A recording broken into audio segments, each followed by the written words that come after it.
Hey, I'm golf broadcaster Matt Adams. The updated and expanded second edition of my book, The Golf Round I'll Never Forget, Golf's Biggest Stars Recall Their Finest Moments, is now available. Readers can expect to march with Arnie's Army at the 1960 U.S. Open, relive Jack Nicklaus's remarkable 1986 Masters win, and be amazed by the Tiger Slam. The Golf Round I'll Never Forget, Golf's Biggest Stars Recall Their Finest Moments. Pick it up where fine books are sold, including BarnesandNoble.com and Amazon.com. I'd like to welcome everybody to Footballers Family Podcast. And I just want to take a moment, and it's not going to be a very long podcast today because I am just excited right now. I'm I'm ready for the draft. As of right now, I'm recording this on a Wednesday, the 26th. Tomorrow's the 27th. As of right now, we're just a day and 7 hours away from watching the NFL draft. I know where I'm going to be. I'm going to be in Bon Aqua watching the draft with my Buffalo Wild Wings in hand and enjoying the pick. And everybody wants to know who is number one. Number one pick makes a lot of money. The number one pick is assured a starting spot. He's going to start. Regardless of who he is, he's going to start. He's going to start. He's going to play a pivotal role that year, and he's going to be thrown to the lion's den simply because the team that picks number one tends to be the worst team available, or one of the worst teams available. This year, the original number one pick went to the Chicago Bears. As you can tell, they were pretty bad last year, but it was, I think, a lot of things going against them. I don't think the Bears are that bad of a team. They just had a lot of things going against them. But the Bears got a haul. They literally got the farm handed to them by the Carolina Panthers, who believed that having the number one pick would make a huge difference. The reason why is because there are two generational quarterbacks at the top. The last time I can remember hearing people use the word generational in referring to two different quarterbacks that you can pick A, B, and you're fine is in the 98 draft, and that would be with Peyton Manning and Ryan Leaf. I think the Colts made the right decision. The then San Diego Chargers did not. And it took them a while to fix that by getting Drew Brees and then later on Phillip Rivers. But do you think that these two kids, C.J. Stroud and Bryce Young, are generational quarterbacks? Are these guys going to make the biggest difference to their teams immediately and in the future? Peyton, when he started playing, his first year was awful. He got better, a lot better. Would that happen with Bryce Young and C.J. Stroud? Because these two are picked to go number one or two, and they said you can't miss with either one of them. The mock drafts that I'm seeing, the vast majority of them are picking these two kids first and second. I read one recently that said that the Houston Texans, who got the second pick, are going to pick a defensive end. They're not. They're going to pick the one that's not been drafted by the Carolina Panthers. There's just no doubt that if the Houston Texans stick to this pick, and they probably will because no one's going to offer them what they're going to want for it, they're not going to pick a defensive end. It's just not smart. Last year, defensive ends were the thing. Defensive players were the thing. This year, it's the quarterbacks. Next year probably will be the quarterbacks as well. You see, there's three quarterbacks that are picked in the top 10. Will Levis from Kentucky, Anthony Richardson from Florida, C.J. Stroud from Ohio State, Bryce Young from Alabama. But out of those four, Bryce Young, C.J. Stroud are picked number one and number two overall. In draft, some of them will flip it. The one that I'm looking at right now, I tend to agree with. Carolina moved up because they wanted Bryce Young. I watched a lot of Bryce Young games. I watched several of his games over the years. This kid is amazing. He is. There's some people with windups with their throws. Tim Tebow had a windup. It was a long windup for his throw. Joe Namath didn't. Dan Marino didn't. I watched those guys, and I tried to watch them in slow motion. You still can't see their arm move. It's so quick and so smooth. Bryce Young is not Joe Namath or Dan Marino in that way. but his arm has a very smooth delivery. He's very accurate. He doesn't get flustered very, very easily. He's very mobile. He's going to need to be mobile because of Carolina's offensive line. And I'd be concerned about his stature, but if you can keep him upright, he is a good quarterback. He would probably make you a real good team for 10 to 15 years. CJ Stroud, not familiar with him. I'm not a Big Ten guy. I don't get a lot of Big Ten games here. I do watch Ohio State, Michigan, and seeing CJ Stroud in those games, you realize he's a baller. He's a playmaker. Very similar built and very similar, skill sets to Bryce Young. So, it depends on what you want. If you are the Texans or the Panthers, which one do you want?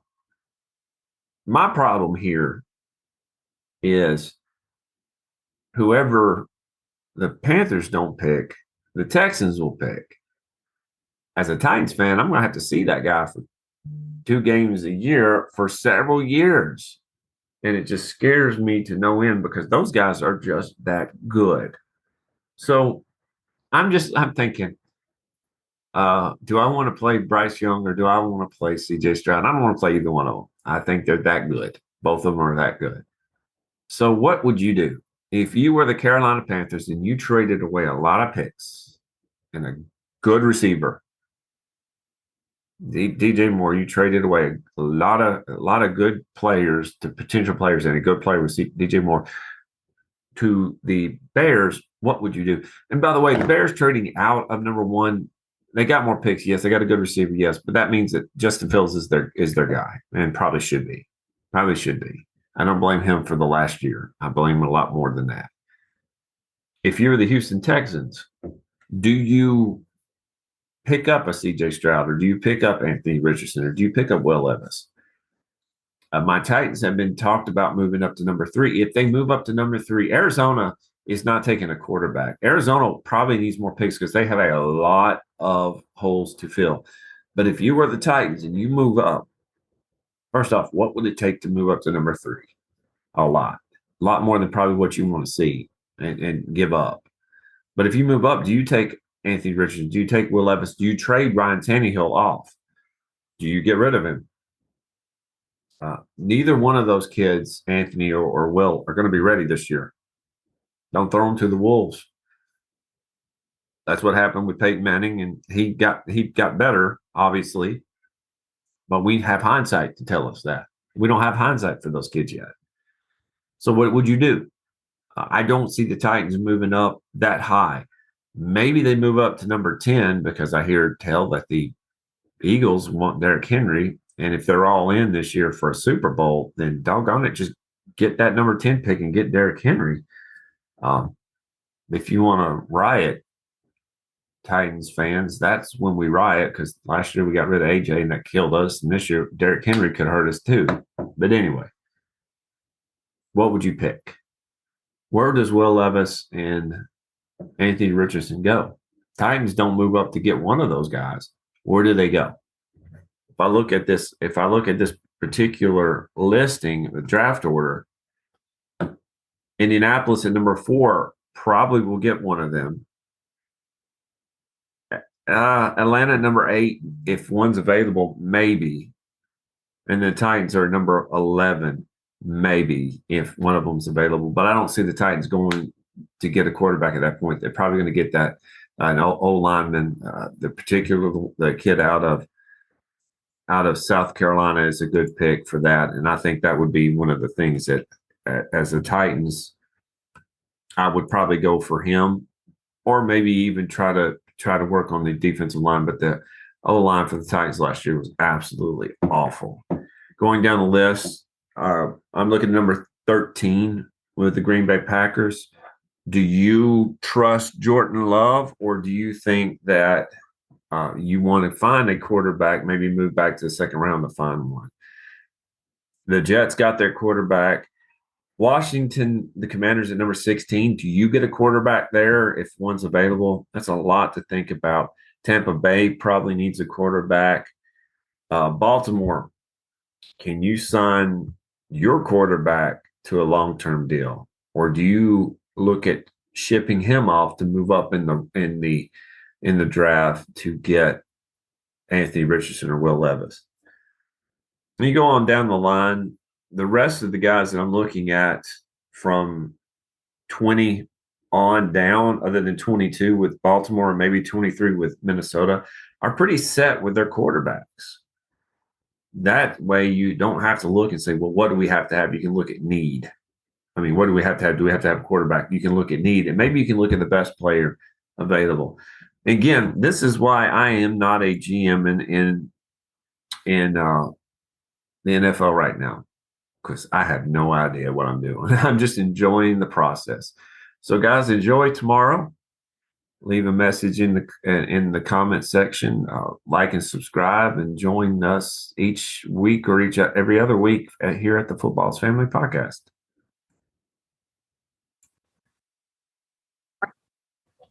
And we have a new sponsor here at the Footballers Family Podcast. It's Manscaped. Support for the Footballers Family Podcast is brought to you by Manscaped, who is the best in men's below-the-waist grooming. Manscaped offers precision-engineered tools for your family jewels. Manscaped recently launched the Ultimate Men's Hygiene Bundle, the Performance Package. Join over 5 million men worldwide who trusted Manscaped with this exclusive offer for you. 20% off and free worldwide shipping with code FAMILY at manscaped.com. The Performance Package 4.0 by Manscaped has arrived, and oh man, is it a game changer. Inside the package, you'll find their Lawnmower 4.0 trimmer, Weed Whacker ear and nose hair trimmer, Crop Preserver ball deodorant, Crop Revival toner, Performance boxer briefs, and a travel bag to hold your goodies. First off, the Lawnmower 4.0. This trimmer is the future of grooming, and I dare say the greatest ball trimmer ever. Their 4th generation trimmer features a cutting-edge ceramic blade to reduce grooming accidents thanks to their advanced skin-safe technology. The Lawnmower 4.0 is waterproof, and it also has a 400K LED spotlight you need for a more precision shave. Because this trimmer is waterproof, you can say goodbye to the mess on the bathroom floor. And you thought that was good, but wait till you take your grooming game to another level. The Performance Package 4.0 includes the Weed Whacker nose and ear hair trimmer. The Weed Whacker is also waterproof and provides proprietary safe skin technology, which help reduce nicks, snags, and tugs in those delicate nose holes. The Crop Preserver below-the-waist deodorant and the Crop Reviver below-the-waist toner will change the way you approach your daily hygiene. Manscaped even threw in 2 free gifts to the Performance Package 4.0, the Manscaped Boxers and the Shed Travel Bag. Bring your comfort and boxers to another level. It's time to take care of yourself. Go to manscaped.com and get 20% off plus free shipping with code FAMILY. That's get 20% off and free shipping with code FAMILY at manscaped.com. Unlock your confidence and always use the right tool with Manscaped. Hey there, sports history fan. This is Arnie Chapman, a.k.a. the Football History Dude, and I hope that you enjoyed this recent episode presented by the Sports History Network and were able to learn some good old-fashioned sports history knowledge nuggets. I started the Sports History Network back in 2020 with the mission to help podcasters find a community of like-minded sports history nerds, as well as helping aspiring podcasters to start their own shows. We have a little bit over 30 shows on the network right now covering all sorts of sports history, but as far as I'm concerned, we're just at the toothpick in the ocean moment, that can't even figure it out because there's so much more coming. We wanted to create the ultimate headquarters for sports yesteryear, starting with Podcast Network and our website, but we're going to continue to move into other mediums as well. And here's the cool part, because we want you to be part of our team. So if you're interested in starting your own podcast, or maybe being a guest on one of our shows, or who knows, maybe even writing an article for us over on the website. Seriously, all you gotta do is reach out to us on the contact page over at sportshistorynetwork.com. You can be as technologically savvy as a Neanderthal tapping on a stone trying to figure out this whole hieroglyphics thing back in the day. Again, it doesn't matter, because even if you don't understand the whole podcast space, we have a production team that can pretty much help you out with doing everything. All you got to do, head over to sportshistorynetwork.com, head to the contact page, fill it out. That message goes right to me, and I'll reach out to you as soon as I can. But for now, dude, I'm through if you're through.